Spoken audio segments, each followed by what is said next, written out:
पहले वाले में मैं आपसे कह रहा था कि मुखियाओं का रोल जो इलेक्शन में होता है, गांव के मुखिया खबर कर देते हैं। अब तो सेल फोन है, खबर कोई चिट्ठी तो डालनी नहीं है, फोन पर बतला देते हैं फलाने दिन वोट है, बस भेज देते हैं, बस में खाने पीने का इंतजाम होता है, वोट डल जाती है। वो वोट जो लोकल सेल्फ इलेक्शन होते हैं उसमें तो वोट डल जाती है आसानी से। ईवीएम में क्या पता, वो मुखिया के कहने पे जी आप जैसे कहेंगे वोट वैसे डाल देंगे, डालता किसी और को है। बाद में लोग कहते हैं साहब ईवीएम मशीन बदली गई। एक बहुत बड़े अफसर ने मुझसे कहा कि 28,000 ईवीएम मशीन जो है मिसिंग है। गवर्नमेंट के काम में तो इतने बड़े काम में ये सब चीजें होती है, मैं जस्टिफाई नहीं कर रहा।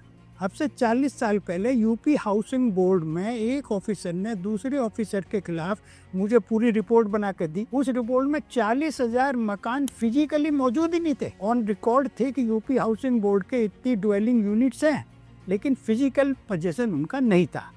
इसी तरह आगरा म्युनिसिपल कॉरपोरेशन के अंदर जब ऑडिट हो रहा था तो उसमें लिस्ट बनाई जा रही थी, हर सामान के आगे लिख दिया दीमक चाट गई। उसमें रोड रोलर के आगे भी यही लिख दिया कि उसको दीमक चाट गई। अब रोड रोलर में क्या ऐसी चीज़ थी जो दीमक चाटती? ये सरकारी तंत्र है। इसमें 28,000 ईवीएम मशीन का बार बार ईवीएम को दोष देना कि ईवीएम ये कर रहा है, ईवीएम वो कर रहा है। अरे अपनी गलतियां देखो तो ईवीएम से बात करो। ईवीएम को कह देना बड़ा आसान है। ईवीएम है सिर्फ कैलकुलेटर, वो किसी इंटरनेट से जुड़ा हुआ नहीं है, वो किसी कंप्यूटर से जुड़ा हुआ नहीं है, वो तो सिंपल कैलकुलेटर है। आप कैलकुलेटर की तरह उसे यूज करिए।